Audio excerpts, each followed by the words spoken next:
ಬೇಸಿಗೆನಲ್ಲಿ 1 glass ಅಷ್ಟು ಈ ಮಸಾಲ ಮಜ್ಜಿಗೆ ಕುಡಿದ್ರೆ ದೇಹಕ್ಕೂ ತಂಪು, ಬಾಯಿಗೂ ಒಂದೊಳ್ಳೆ ರುಚಿ. ಮಸಾಲ ಮಜ್ಜಿಗೆ ಹೇಗ್ ಮಾಡೋದು ಅಂತ ನೋಡೋಣ ಬನ್ನಿ. ಮಡಕೆನಲ್ಲಿ ಮೊಸರನ್ನ ಹೆಪ್ಪಾಕಿ ಇಟ್ಕೋಬೇಕು.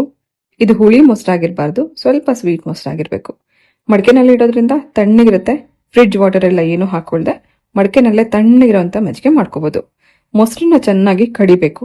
ಮಂತಲಿನ ಇದನ್ನ ಚೆನ್ನಾಗಿ ಕಡ್ದಾದ ನಂತರ ಕುಡಿಯೋಕೆ ನಮ್ಗೆ ಎಷ್ಟು ತೆಳ್ಳಗ್ ಬೇಕೋ ಅಷ್ಟು ನೀರನ್ನ ಇದಕ್ಕೆ ಸೇರಿಸ್ಕೊಳ್ಳೋಣ.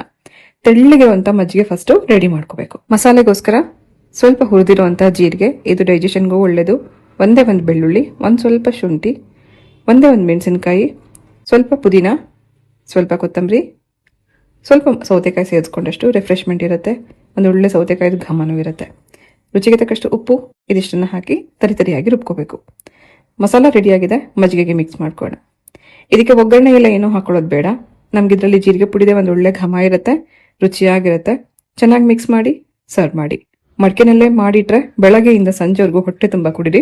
ಡಯಟ್ ಮಾಡೋರ್ಗಂತೂ ಊಟದ ಬದಲಾಗಿ ಮಜ್ಜಿಗೆ ಕುಡಿಬೇಕು ಅನ್ಸುತ್ತೆ. ಅದರಲ್ಲೂ ಈ ಬೇಸಿಗೆನಲ್ಲಿ ಪ್ರತಿದಿನ 1 ಗ್ಲಾಸ್ ಅಷ್ಟು ಮಜ್ಜಿಗೆ ಕುಡಿಯೋದ್ರಿಂದ ಹೀಟ್ ಕಮ್ಮಿ ಆಗುತ್ತೆ, ದೇಹ ತಂಪಾಗಿರುತ್ತೆ. ಖಂಡಿತ ಟ್ರೈ ಮಾಡಿ.